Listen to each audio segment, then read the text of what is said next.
Hello, historians. So we're going to continue talking about the Civil War today.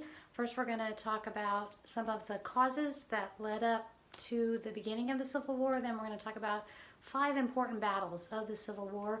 We're not going to cover every single battle. There were so many battles, but we will cover just 5 important ones today. But first, I want to talk about some of the last things that happened, before the war actually breaks out. Okay, so I'm starting with the gold rush of 1849. I hope y'all can see that all right. Do that a little bit. So the gold rush of 1849 led to, ultimately, California becoming a state.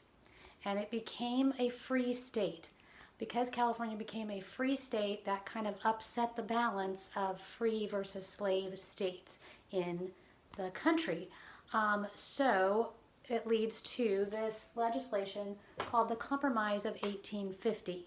And the Compromise of 1850 actually did a bunch of things, but one of the main things it did was the Fugitive Slave Act. The Fugitive Slave Act said that any escaped slave, even in northern free states, should be pursued, captured, and returned. So even if you are a slave who's escaped the South to freedom in the North, or perhaps in the state of Ohio, then they can come and get you. Slave catchers can come and get you and drag you back into slavery, and they're going to collect a reward or a bounty on having a return to you. It actually led to quite a few freed slaves moving farther north into Canada, because the British Empire at this point had eliminated slavery, and so they would always be free in Canada, being in another country. But being in any country of the United States, they are in danger of being recaptured and returned to slavery.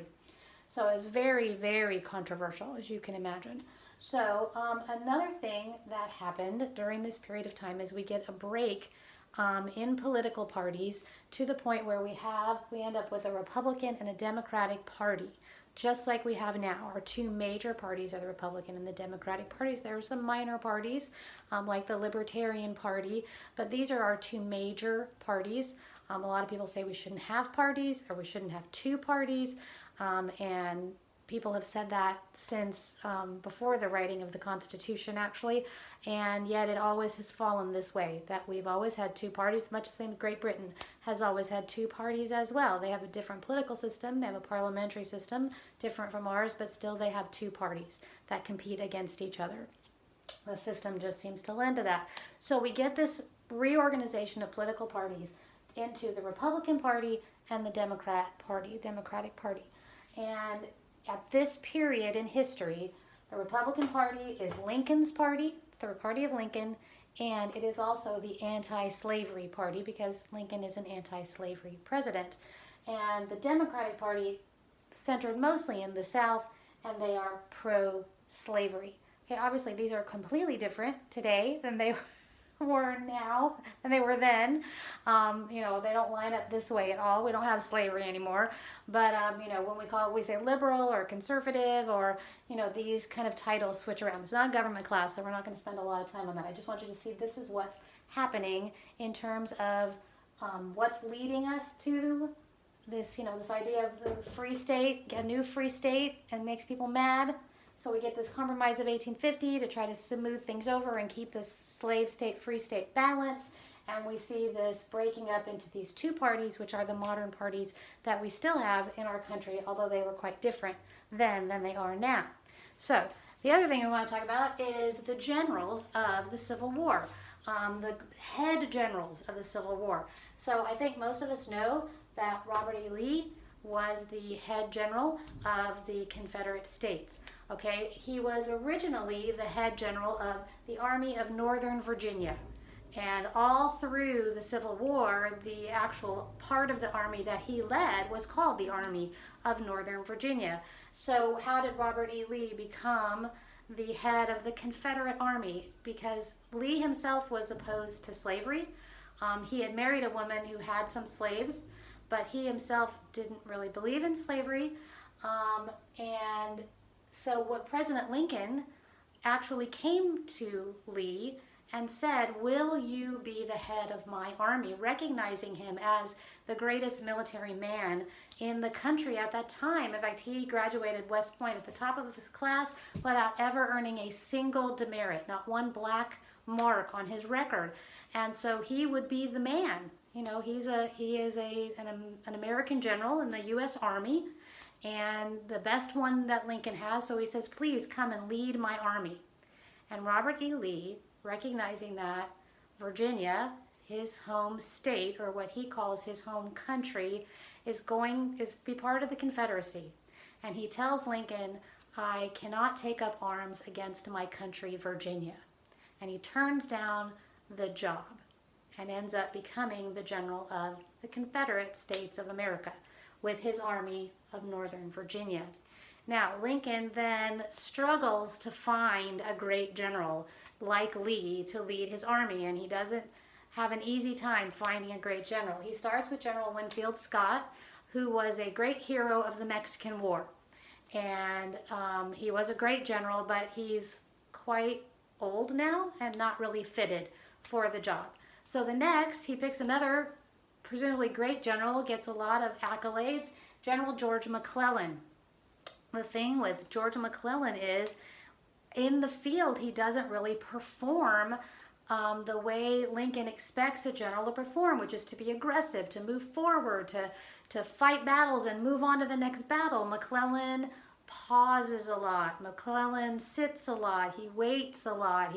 He never rushes into battle. He seems to have a great conflict with sending his men to die in battle. And so he just drives Lincoln crazy because he keeps missing out on all these chances to really defeat Lee's army because he delays and delays.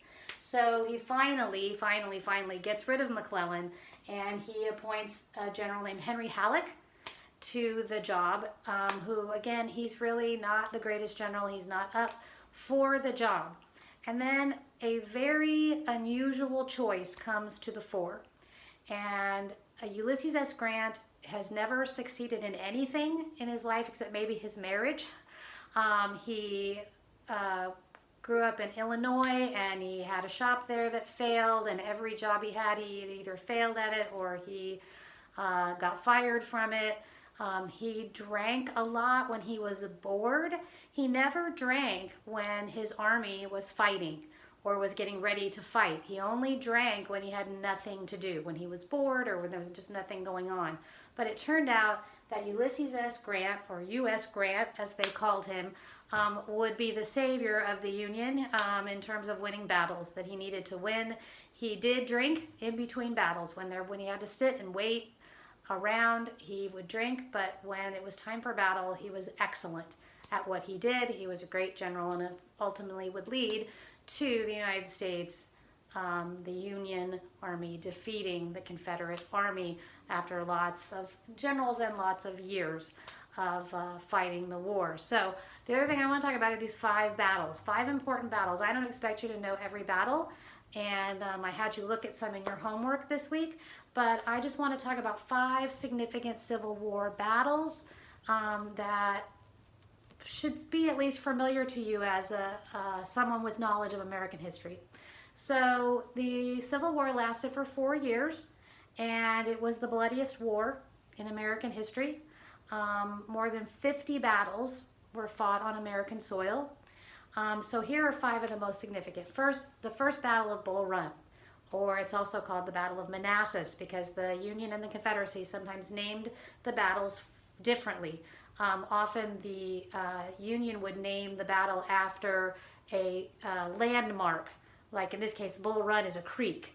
A run is a creek, and so they named it after this creek near where the battle is fought, while quite often the Confederates would choose the name of a village or a town nearby, like Manassas.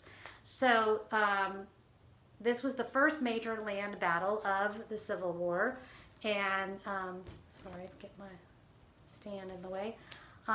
So following President Lincoln's orders, the Union Army marches for Washington, D.C., leaving Washington, D.C. to seize the capital of the Confederacy at Richmond, Virginia. They march 25 miles. If you're into metric, that's 42 kilometers. They march 25 miles, and they're blocked by the Confederate Army under a general named P.G.T. Beauregard. At first, it seems like the Union Army is going to prevail, but as the battle rages throughout the morning, the Confederates hold their ground. And once the Confederate Army get reinforcements in the afternoon, they stage a counteroffensive that defeats the Union troops. And the retreating Union troops left the route to Washington, D.C. wide open. But the Confederate Army was not able to pursue them. And even though the combined casualties were fairly low for this battle, about 4,800, that sounds like a lot, but compared to future battles, it's not that many. So we are going to see how that's a missed opportunity for the Confederacy, but it makes an awareness in the North. They thought the Confederacy would be a pushover for them, and it was not. Now the North knows this is going to be tough, long, probably a long, bitter war, because this Confederate Army is not what we thought it was. So the next battle, we're going to move forward now from July 1861 to April 1862. In February, the Union Army has had victories in Kentucky and Tennessee, and they want to move south and capture this important railroad hub from the Confederates. It's in northern Mississippi. And so the Confederates send their general, Albert Sidney Johnston, to fortify the town of Corinth, Mississippi, that's nearby. And the Union plans to bring together two armies, that of Ulysses S. Grant and one under General Don Carlos Buell, and take the town of Corinth. So Grant's army arrives first, and they set up camp in the town of Pittsburgh Landing, Tennessee, near the Shiloh Meeting House. Johnston plans to strike Grant's army before his reinforcements with General Buell can arrive. And so at dawn on the 6th of April, Johnston attacks. The Confederates attack, and Grant's Union forces are surprised, but remained in the field with lots of fierce fighting. And Buell's forces finally arrive overnight, and so the combined armies of these Union forces attack at dawn. And Beauregard, the new Confederate general after Albert Sidney Johnston, is mortally wounded, and his army withdraws. And so the Union wins this battle, but there were 23,000 casualties. That's a lot of casualties. And then we're going to move on to the Battle of Antietam, which became very important for a number of reasons. So Robert E. Lee, Confederate General Lee, has decided he's going to take the war into the North. And he's going to split his army, take supplies to Maryland, and move into Pennsylvania, and ultimately threaten Washington, D.C. from two sides. A very, very strange incident happens. When the Union Army moves into the area where the Confederate Army had camped the night before, a soldier discovers a cigar on the ground with something wrapped around this cigar. And when what's on the cigar is unwrapped, it turns out to be the Confederate battle plans. So the Union now has an advantage. It still turns out to be a long and bloody battle. And unfortunately, General McClellan is being cautious again, which gives Lee a lot of time to set up and bring in reinforcements. And so they have this battle, and we'll talk about some of the specifics of these battles and some of the horrors of these battles on another day. But basically, we end up with another 23,000 men killed. This halts Lee's plans to invade the North for the time being, he says. And Lincoln is just furious with McClellan that he let Lee escape. He didn't pursue Lee and stop him and, take out this army of Northern Virginia. But Lincoln also uses this occasion because he needed a victory. He'd actually been waiting for a victory, and he uses this victory to issue the Emancipation Proclamation. The Emancipation Proclamation does not free all the slaves. It only frees some of the slaves because he doesn't have the authority to free any slaves in the South, right? Because they don't recognize him as their president. But what it does is it does something very strategic for the president for the Union, for the United States. It tells England that this war is about slavery. It's not about anything more than that as far as Lincoln's concerned. It's about slavery and the ending of slavery. Now, remember, the British have ended slavery already, but there's a great temptation for the British to support the Confederacy because they want their southern cotton. Remember, King Cotton. And this is what keeps the British textile mills, the fabric mills, running. So there's a great temptation for Britain to come in on the side of the Confederacy. When Lincoln makes this turn that shows Britain that this is about ending slavery in all of the United States, Great Britain does not come in to support the Confederacy and supply them with arms or men or ships or anything. They do not engage with the Confederacy at all. And if we're going to take a little glimpse at world history, what happens is it turns Britain's attention to India and Egypt as sources of cotton, and thus they become part of the British Empire, which is, like I said, a big thing in world history. But this little piece of American history that prevented Britain from getting southern cotton makes a big change in world history. So where was I? That was Antietam. And so let's talk about Gettysburg. I think we've all heard of Gettysburg. We've certainly heard of the Gettysburg Address, which we'll talk more about. Lee's plans were set back a bit at Antietam, but the Union didn't capitalize on it. And Lincoln replaces McClellan at this point. He finally fires him. Then he gets new generals. They lose at Fredericksburg, Virginia, and Chancellorsville, Virginia. And those two victories renew Lee's plans to go and invade the North. So Lee moves his Army of Northern Virginia north, and the new Union general, whose name is George Meade, follows along behind him in the effort to protect Philadelphia and Baltimore and Washington, D.C. And so the forces meet at Gettysburg, Pennsylvania on the morning of July 1st. And even though the Confederates had most of the early success in this battle that went over a number of days, they could not drive the Union Army off the ground. Reinforcements came for both sides, but Lee again could not dislodge the Union Army. And the 3rd of July saw one last push from the Confederates, Lee ordering what becomes known as one of the most disastrous military moves in history called Pickett's Charge. An assault of some 15,000 Confederate soldiers up a ridge, and where Union men could be behind a low wall to fire. And it broke the Union lines, but they could not get past this line behind this low stone wall. It's a lot more complicated than that, but we're not going to talk about all the complications right now. But it did force the Confederates to retreat. And Lee thought that there would be a counterattack from the Union the next day, but it never came. So he withdrew his forces on the 4th of July. The Union Army did not pursue him, and so Meade won the battle, and he stopped the invasion, but he failed to destroy Lee's army, which would have ended the war at that point, which did not happen. And then Lincoln arrives there in Pennsylvania and gives the Gettysburg Address, a dedication of the military cemetery that would be built there. It's there today. You can go see it. The final battle we're going to talk about today is at Vicksburg, which is in Mississippi. And Vicksburg lies on the banks of the Mississippi River. It's about halfway between Memphis and Tennessee, Memphis, Tennessee to the north, and New Orleans, Louisiana to the south.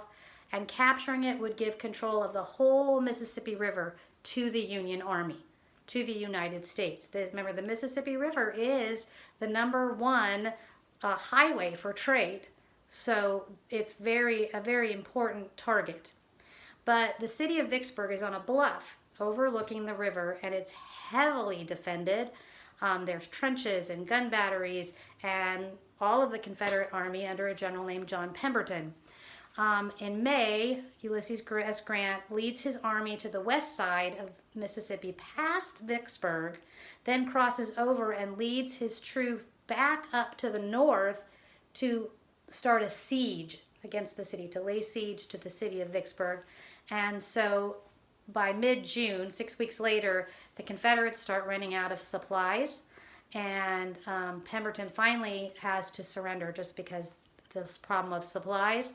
And so the victory at Gettysburg and the victory at Vicksburg, just a day apart, mark a big turning point for the Civil War.